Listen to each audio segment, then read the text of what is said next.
Chapter 26. Day 3, 1130 hours. Bacon cooked times 500, plus 1000 experience. Level up! Congratulations! Your hard work, crazy killing of multiple enemies and massive cooking has paid off. You have reached level 12. You have obtained 1 stat nut, 3 ability nuts, 3 skill nuts. Please allocate your nuts wisely. Your health and armor have been replenished. Ability unlocked. Craft basic buff potions. Achievement unlocked. Breadwinner. Congratulations, you have cooked 100 items, plus 50 experience. Achievement unlocked. Breadwinner 2. Congratulations, you have cooked 500 items, plus 50 experience. My, Horton exclaimed as he forked a helping of Pag's Eggs Benedict into his mouth. This is truly scrumptious. One of the best dishes I've had in the past 3 days. And to think, it came from someone your age. Truly remarkable. Well done. Horton waved the other captains over, and they all indulged in the food Pag had crafted for them. There's enough for everybody, Pag told them. I can always make more. Here, Horton said as he slid a plate Pag's way. Try it. It's delicious. Pag looked nervously down at the food for a moment, and then up to Cameron. A strange expression of peace had come over his face, and he smiled and nodded as he forked a bite into his mouth. Cameron gasped. What had Pag just done? He knew that the food was laced with ricin, that it could kill him. He wanted to do something, to knock the boy down and shove his fingers down his throat to induce vomiting, but it could blow his cover. He closed his eyes briefly, and his mind replayed Pag's words from earlier. "I'm done with this place," he heard the boy say. He scowled and opened his eyes. Pag was smiling and laughing with the slayers that surrounded him. They were patting him on his back and singing his praises, and he seemed to be enjoying the attention. Cameron hated it. He hated the thought that such a young person could have given up hope like that. He hated that he was powerless to comfort the hidden anguish in Pag's heart. He wanted to reach out and embrace the boy, to reassure him that everything was going to be okay, that all he had to do was be strong for a little while, and things would get better like they always do. Pag had poisoned himself and the camp. They were all eating the Eggs Benedict and enjoying themselves by then. Pag observed everyone for a moment, and then with a heavy sigh, the boy looked up at Cameron, knowing full well what he had done to himself. His eyes became hateful, and he scowled. He flashed his teeth and took a violent step Cameron's way. "What?" he shouted. "What did you say?" Cameron was confused. He had said nothing, but Pag was losing his cool. He held up his hands in defense, but Pag broke through them and pounded his fists against Cameron's chest. "Take it back!" he yelled. "I thought we were friends!" "We are friends, you stupid kid!" Cameron shouted. "I didn't say anything!" A small fireball formed in Pag's hand, and he reeled back to launch it at Cameron. The other Tinkerer's hand suddenly began to glow with ice, fire, and lightning magic as well, and they surrounded Pag and Cameron. "Enough of this shit!" Horton shouted. "Put them back in their cage! Get them out of here!" Hands suddenly seized Cameron and Pag and tore them away from each other. Pag continued yelling and screaming as he kicked wildly and kept trying to lunge toward Cameron. Cameron walked silently, confused by what was going on. When they got back to their cage, the slayers opened the door and threw them inside. Pag stared at Cameron with a furious expression, and one of the slayers slammed the door. "Keep quiet," he barked. "If we have to come break up a fight, you're going back on the cross, boy." Pag pouted and crossed his arms, turning away from them all. When the soldiers finally left, Cameron marched over to Pag and spun him around to find that he was smiling. "What the hell is so funny?" Cameron growled at the kid. "I have half a mind to—" "Relax, man," Pag said with a completely different tone. "It was all a ruse to get us back up here. Once the poison hits, and I expect it will hit soon, we don't want to be around them. Plus, I needed to get you out of there before they made you eat the food." Cameron shook his head and turned away from Pag. The kid was smart and cunning well beyond his years. He felt proud of Pag for a moment, the same way he would have if it had been one of his girls. That quickly faded, however, when he remembered that the boy had eaten the poisoned food he had crafted. "How could you have eaten it?" Cameron asked with a desperate-sounding tone. "Why would you just give up like that? Pag, you have an entire life ahead of you. What—" "Dude, relax," Pag interrupted with a sly grin on his face. "I anticipated it. I've seen enough movies. I considered the possibility that after I fed Horton, he would make me take a bite. His food wasn't poisoned." So You didn't poison yourself? Cameron asked after taking a moment to contemplate Pag's words. Nope, Pag replied. Not with ricin, at least. Just with delicious eggs Benedict. Cameron lunged forward and scooped the boy up in a hug. He held Pag tight and stroked the back of his head, laughing and crying at the same time. You're the bravest person on this damn island, kid, Cameron said between tears. You had me fooled. I thought I was going to lose you. Let me go, Pag hollered as he flailed around in Cameron's arms. I did not ask for this hug. Sorry, Cameron said as he released the boy. I'm just proud of you, kid. Pag looked like he had been mowed down by Truck Coon. He stepped back and looked at the ground for a moment and then back up to Cameron. He smiled and nodded his head, not saying a word. All right, how long do we have? Cameron asked. Before the shit hits the fan. No telling, Pag answered. Could happen any second. Could take a few hours. I don't know how it will work in this world. Cameron nodded and glanced over to find that Bernard was awake and smiling at him. He had witnessed the entire exchange between him and Pag and said nothing the entire time. Bernard, Cameron shouted as he hurried over to his friend's side. How do you feel? I feel fine, Mr. Cameron, he said in a warm tone. I have gathered that you are planning an escape of sorts. I am, Cameron replied. We're all getting out of here. He looked at Andreas, Pag, and then back to Bernard. All of us. What can I do to help?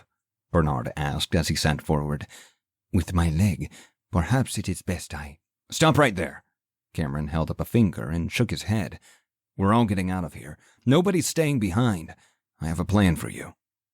Cameron walked over to Bernard and explained the premium store and the happy coins and everything. Bernard listened attentively and nodded as Cameron spoke. Finally, Bernard opened his menu, and after a few moments he shook his head and grimaced. I do not have enough coins, I fear, Bernard said. I only have 190,000. The robot suit costs 1 million. Damn it, Cameron cursed. He stopped to think and then nodded as an idea came to him. Hold on a second. Cameron opened his fame menu and saw his follower chat. He tried to figure out how to communicate with them, but it turned out he could only view the chat. He sighed and then realized something. They were watching him. Cameron suddenly had a sense of stage fright. His fame menu said he currently had 900,000 people watching him. Hey, everyone. Can you guys hear me? He glanced briefly at his chat. Deverash. We hear you, dude. Zion. Yo, Cameron. Bell. We're listening, Cameron. So, thank you for helping me get this far, everyone, he said sincerely. I wouldn't be able to even think of escaping without your help. The fact that you guys have done so much and care so much, it means the world to me. Bell. We love you, Cameron. We're here for you. Zion. Team Cameron all the way. Silence. What do you need from us? Get to it. As you know, we're real people, Cameron said. His eyes began to water up, and he quickly wiped the tears away. We have real people who love us, who just want us to live. Right now, I need your help so that me and my friends can live. Bell. Anything, Cameron? Deverash. We know you're real. You have to keep going, dude. Rotapan. Keep your head up, Cameron. We want to see you get back to Amanda.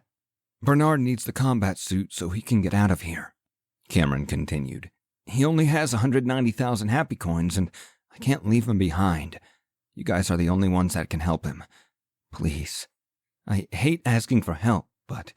Subscriber Evan Jameson has donated 5 million happy coins. Rotapan. Yes, go Evan. Bell. Do it, Cameron. We believe in you. Silence. Kill them all, buddy. Blood Adept. We're with you. Dame. Yes, yes, yes. Ali. Go get Amanda. Evan Jameson. Cameron gasped when he saw the name. The tears fell harder, and Cameron lost his balance and fell to a knee. Dad? Evan Jameson. I believe in you, son. I failed you your entire life, and I'm sorry. I just want you to know that I love you more than anything in the world. You're all I have. You're what compelled me to get clean and be a better man. Now, listen to me for the first time in your life. Don't be afraid. You're strong. Stronger than I ever was, even when I was at my best. I'm proud of you, Cam. Now do what you need to do and save your friends and my granddaughter. Zion. Gay. Thank you, Dad, Cameron sobbed. He was staring straight at the ground, and for a moment he was completely useless as he wept. Finally, though, he took a breath and stood to his feet. It's morphing time, bitches, he said as he opened his premium store menu. What? Pag asked, confused by the phrase. Nothing, Cameron said with a shake of his head. Now's the time to suit up, everyone. Buy your armor and get ready to roll out. He navigated to his bookmarked armor and bought it. It auto-equipped, and then Cameron went back to the main menu. He clicked on the graphic for the G-Class exoskeleton, which took him to the purchasing page. Without a second thought, he clicked buy, and then he did it again, and again, and again. 4 towering powered armor suits appeared next to the cage. They stood taller than the cage itself, at least 10 feet tall each. They were all silver in color and had 2 arms and legs, as well as a cavity in the torso for the user to strap in. They seemed to work in unison with the pilot's limbs, which worked even better for Bernard, who still had half his leg. Cameron cheered as he stared at them and looked to everyone. "What do I do?" Andreas asked. "What class do I pick?" "Hunter," Cameron said, seeing that the exoskeleton used guns as their primary weapon. "Put all your nuts into dexterity and level up any ranged weapon mastery skills or abilities that you have. Do you understand?" "Sure," Andreas chirped. Cameron nodded and quickly opened his inventory. "Okay," he whispered to himself. "Time to do this." He took hold of the respec stone, and as if it understood his intent, it vanished in his hands. His stats suddenly appeared. Strength, 1. Dexterity, 1. Intelligence, 1. Vitality, 1. Stat nuts available, 83. Please allocate your nuts wisely. Cameron didn't think twice. He knew there would be repercussions down the road, but he also knew he would take care of them at that point. He dumped all his stat nuts into intelligence, and then his skills appeared. Unarmed, 1 of 20. Shotgun, 1 of 20. Light armor, 1 of 20. Pistol, 1 of 20. Fireball, 1 of 20. Skill nuts available, 33. Cameron quickly maxed out his fireball skill and assigned the other 14 nuts to his light armor. When he was finished with that, his abilities appeared. Lesser fireball, 1 of 20. Craft lesser healing item, 1 of 20. Craft basic armor, 1 of 20. Fire mastery, 1 of 20. Craft basic debuff potion, 1 of 20. Craft basic melee weapon, 1 of 20. Ethereal armor, 1 of 20. Craft basic buff potion, 1 of 20. Ability nuts available, 33. He put 19 nuts into his lesser fireball and then the remaining 14 into fire mastery. It only took him around 2 minutes to accomplish all this because he had completely thought it through while he waited for his bacon to finish cooking. When he finished, he sighed and took a look at his new stat sheet. Name, Cameron. Class, Tinkerer. Level, 12. Experience, 13,834 of 16,000. HP, 100. AP, 415. Armor, 393. Statistics, Strength, 1. Dexterity, 1. Intelligence, 84. Vitality, 1. Skills, Unarmed, 1 of 20. Shotgun, 1 of 20. Light armor, 15 of 20. Pistol, 1 of 20. Fireball, 20 of 20. Primary gun damage, 0. Melee damage, 1. Carry capacity, 70 pounds. Run speed, 11. Stat nuts, 0. Skill nuts, 0. Ability nuts, 0. He then brought up his ability menu and looked at his fireball skill. Lesser fireball, level 20. Cost, 50 AP. Cooldown, 5 seconds. 39 to 59 fire damage. Plus 179 to 228 modifier. 218 to 287 total damage. Cameron smiled at the damage he was now capable of doing. He felt confident that with his new abilities paired with the poisoning of the Slayers and his exoskeleton, he would be undefeatable. Bernard took hold of the bars of the cage and hoisted himself up. His new armor was impressive looking. He had a shining metal cuirass with pauldrons paired with a white linen sash and robe that he wore beneath them. In his left hand he held a large oval shield, and in his right a long curved sword. Atop his head was a brilliant white turban, and he had purchased for himself a beard, most likely because he had one back home. "I am ready, Mr. Cameron," Bernard said softly. "Me too," Pag said. Cameron looked at the boy and chuckled. He had a Corinthian-style helmet as well, paired with a cape just like Cameron's. The rest of his armor was cheaper pieces, but he looked ready for a fight nonetheless. "I think I am ready as well," Andreas said. Cameron turned toward him and rolled his eyes. The man was wearing a leather helmet with deer antlers sticking out of the temples. He was shirtless and wore a leather heart guard as well as a brown cape. On his lower half he was equipped with a brown studded loincloth and wore a pair of brown knee-high boots. A quiver hung from his waist, and he had a bow in his hand and a longsword on his hip. "Then let's do this," Cameron said resolutely.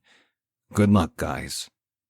"May Allah show us the difference between mercy and justice," Bernard offered with a lowered head and raised hands. "May He guide our steps along the narrow path of righteousness."